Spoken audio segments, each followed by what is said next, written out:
On the group vacation I mostly paid for, she said. Stop complaining about the cost. If you can't afford to have fun, just leave. I replied, okay. I went back to the hotel, checked out, and flew home. Their fun ended when the group credit card I canceled was declined at their next hotel. I, 32M, thought I was being generous when I offered to organize and largely fund a group vacation to Costa Rica for 8 people. My girlfriend of 3 years was excited about the trip, and so were our mutual friends. What I didn't expect was how quickly that generosity would be thrown back in my face. The planning started 6 months ago. Everyone was enthusiastic but conveniently broke when it came time to actually pay for anything. The flights alone were $800 per person. The beachfront villa I found was $400 per night. Rental cars, activities, restaurants, it all added up fast. When people started backing out due to money concerns, I made what I thought was a reasonable offer. I'd cover the major expenses up front, and everyone could pay me back gradually after the trip. Only 2 people actually contributed anything beforehand. My buddy from college kicked in $500, and another friend managed $300. The rest promised they'd figure it out later, or get me back soon. My girlfriend didn't contribute a single dollar, claiming she was saving up for something else she couldn't tell me about yet. I should have seen the red flags, but I was excited about the trip and figured it would work itself out. I put nearly $12,000 on my credit card and booked everything. The group was thrilled. Everyone kept talking about how amazing it was going to be and how grateful they were that I was making it happen. The trouble started on day 2. We were at lunch at this upscale beachside restaurant that everyone had insisted on trying. The bill came to $280 for 8 people. Not terrible, but not cheap either. When the server brought the check, everyone suddenly became very interested in their phones or the ocean view.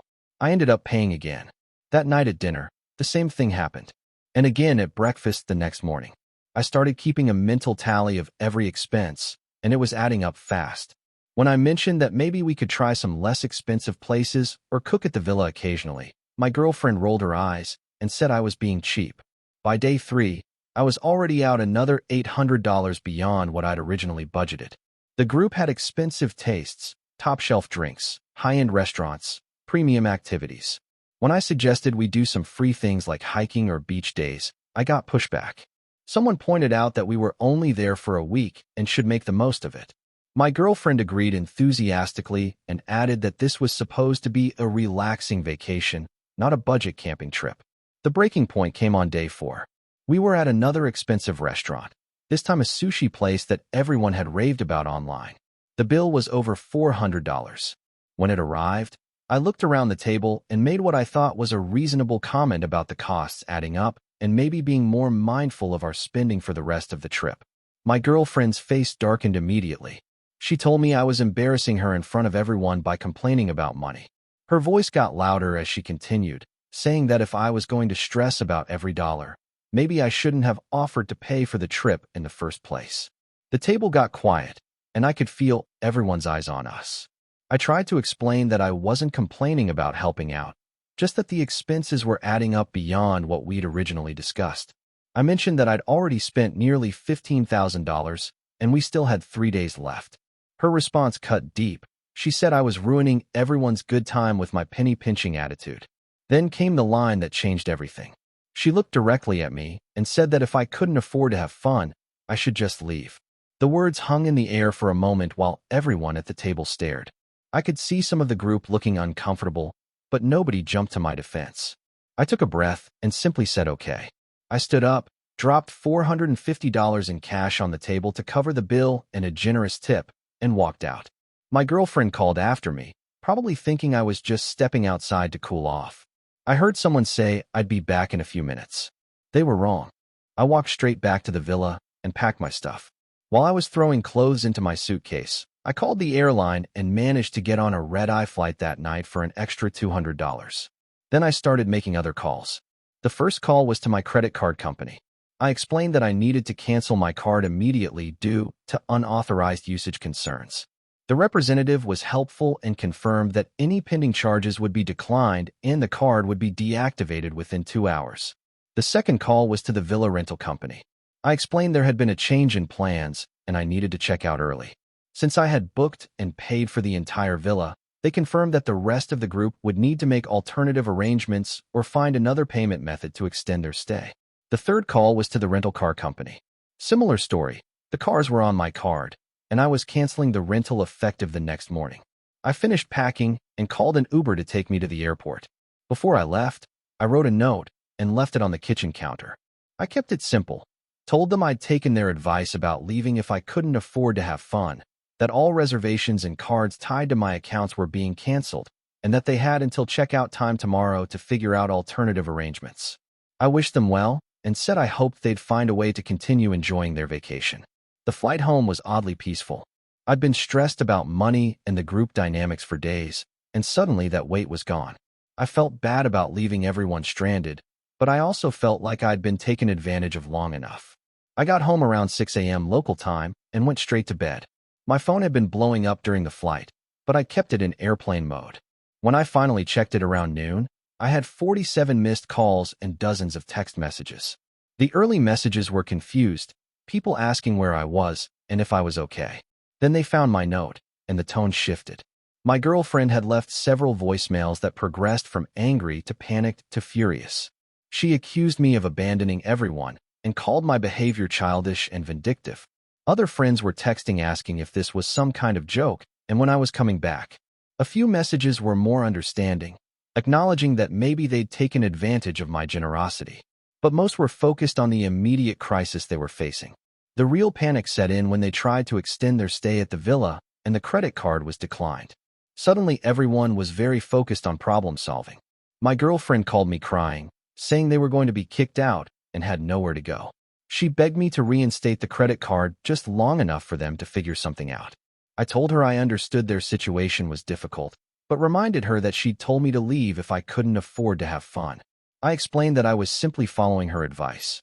When she argued that I was being petty and that this wasn't what she meant, I pointed out that actions have consequences. The group managed to find a much cheaper hotel for their remaining nights, but it required everyone to actually contribute money they'd claimed not to have. Suddenly people were able to find funds they'd insisted weren't available when I was paying for everything. My college buddy later told me they ended up at a Holiday Inn Express and ate mostly fast food for the rest of the trip. Update 1. The aftermath got messy quickly. Within a week of returning home, my girlfriend demanded we talk. She came over to my apartment expecting an apology and instead got a breakup conversation. She couldn't understand why I was ending things over what she called a misunderstanding during a stressful moment. I explained that it wasn't about one comment, but about a pattern of behavior that had become clear during the trip. She'd never contributed financially to anything we did together, always expected me to pay, and had never shown appreciation for the sacrifices I made to fund our lifestyle. The vacation was just the culmination of 3 years of feeling used. She argued that couples should share expenses and that since I made more money, it was natural for me to pay more. I agreed that proportional contributions made sense, but pointed out that 0% wasn't proportional to anything. She'd been earning decent money at her job, but claimed she was saving for something special she couldn't tell me about. During our breakup conversation, the truth finally came out. She'd been saving money for a down payment on a car, not just any car, but a luxury SUV she'd been wanting. She'd saved nearly $8,000 while I was funding our entire relationship. When I asked why she couldn't have contributed even $1,000 to the vacation she was so excited about, she said she didn't want to dip into her car fund. That confirmed everything I needed to know about her priorities. The friend group split pretty dramatically. 3 people reached out to apologize and acknowledged they'd gotten caught up in the free ride without considering how unfair it was. One of them actually sent me $600 to cover some of what he'd consumed during the trip, which I appreciated more for the gesture than the money.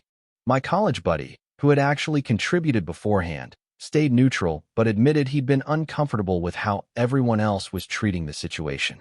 He said he'd wanted to speak up during the restaurant incident but didn't want to cause more drama. The other 4, including my now ex-girlfriend, decided I was the villain in this story. They'd apparently spent their remaining vacation days crafting a narrative where I was an unstable control freak who'd abandoned them in a foreign country over a minor disagreement. According to their version, I'd promised to pay for everything with no strings attached, then changed the rules mid-trip. Social media became a battleground for a few weeks. My ex posted a long, vague story about learning to recognize manipulative behavior and how money should never be used as a weapon in relationships. She didn't name me directly, but it was obvious what she was referencing. Several mutual friends liked and shared her post. I didn't respond publicly, but a few people who knew the real story pushed back in the comments. The whole thing was exhausting and made me realize how many of these friendships had been superficial anyway. Update 2. 3 months later, the financial reality of what I'd done became clear to everyone involved. I'd calculated that the total cost of the vacation would have been around $18,000 for everything I'd originally planned to cover. After my early departure, I'd spent roughly $13,500 all in, including my change fees and early flight home. The group had to cover the remaining expenses themselves, the last 2 nights of accommodation, all remaining meals, activities, and getting home. According to my college buddy, this ended up costing each person around $800 to $1,200 that they hadn't budgeted for. Suddenly, everyone was very aware of how much money I'd been spending on their behalf. My ex had to dip into her car fund to cover her expenses, which delayed her luxury SUV purchase by several months. She was furious about this and blamed me for ruining her financial plans. The irony wasn't lost on me. She'd been perfectly happy to let me ruin my financial plans for her vacation, but couldn't handle the same thing happening to her car fund. 2 more people from the group eventually reached out to apologize. One admitted she'd been embarrassed by her behavior and had been too proud to say anything earlier. She acknowledged that they'd all gotten swept up in the free vacation mentality and had lost sight of basic decency and gratitude. The other person was more pragmatic. He was getting married soon and realized he might want to invite me to the wedding. He wanted to clear the air and admitted that what my ex had said at the restaurant was out of line. He offered to pay me back for his portion of the trip, which I declined. I told him the apology was enough and that I hoped he'd learned something from the experience. But the most satisfying development happened around month 4. My ex started dating someone new pretty quickly after our breakup, a guy she'd met through work who seemed financially well off. She was posting photos of expensive dates and weekend trips, clearly trying to show that she'd upgraded from me. That relationship lasted exactly 6 weeks. According to mutual friends, it ended when he expected her to split the bill on their dates instead of paying for everything himself. Apparently, she'd assumed that because he had money, he'd automatically pay for her lifestyle the way I had. When he suggested they take turns paying or split expenses, she was offended and accused him of being cheap. The guy told their mutual co-workers that she seemed to think dating was a free meal plan and that he wasn't interested in being anyone's financial sponsor. Word got around their office pretty quickly, and she ended up with a reputation as someone who was just looking for a free ride. Update 3. 6 months after Costa Rica, I got an unexpected message from my ex. It was long and rambling, but the basic theme was that she'd been doing some thinking and wanted to apologize for how things had ended between us. She said she'd realized that she'd taken my generosity for granted and hadn't appreciated how much I'd been contributing to our relationship. The message felt like it was leading up to asking for another chance, so I decided to respond honestly. I told her I appreciated the apology and was glad she'd gained some perspective on the situation. However, I explained that the issues in our relationship went beyond just that one vacation and I'd moved on. I'd actually started dating someone new, a woman I'd met through a hiking group who insisted on splitting expenses from our very first coffee date. The difference in attitude was refreshing and made me realize how much stress my previous relationship had caused me. My ex didn't take the rejection well. She accused me of never really caring about her and said I was holding a grudge over money. She claimed that real love shouldn't be conditional on financial contributions and that I'd never understood what partnership meant. I pointed out that partnership actually did require contributions from both people, whether financial, emotional, or practical. I reminded her that she'd been perfectly happy to let me contribute everything while she saved up for her personal wants. When I asked what she'd contributed to our partnership besides her presence, she couldn't give me a concrete answer. The conversation ended with her blocking me on all social media, which was honestly a relief. The final piece of closure came almost a year later. My college buddy ran into her at a mutual friend's birthday party and got an update on her life. She was still single and apparently complained frequently about how hard it was to find a good man who wasn't obsessed with money. She'd been on dozens of dates, but couldn't find anyone willing to fund her lifestyle long-term. According to my friend, She developed a reputation in her social circle as someone to avoid dating seriously. Multiple guys had shared stories of expensive first dates where she'd ordered premium everything, then acted surprised when they expected her to contribute to the bill. She'd also had to move back in with her parents temporarily when her rent increased, and she couldn't afford the difference. The luxury SUV she'd been saving for was still just a dream because she'd burned through her down payment fund covering living expenses. Meanwhile, I'd been promoted at work, was in a healthy relationship with someone who valued fairness and reciprocity, and had taken several smaller trips that I could actually afford without going into debt. The contrast was stark. Looking back, that vacation was one of the best investments I ever made. For $13,500, I learned exactly who my real friends were, ended a relationship that was slowly draining me financially and emotionally, and gained the confidence to set boundaries in future relationships. The people worth keeping in my life were the ones who apologized and learned from the experience. The people who doubled down on their entitlement and blamed me for their consequences showed me exactly who they really were. Sometimes the most expensive lessons are the most valuable ones. And sometimes the best way to solve a problem is to simply walk away and let other people deal with the consequences of their own choices. I never did get paid back by most of the group, but I didn't expect to. The real payment was the peace of mind that came from no longer being taken advantage of, and that was worth every penny. If you'd like to see more stories like this, a gentle tap on the subscribe button would mean the world to us. Please subscribe.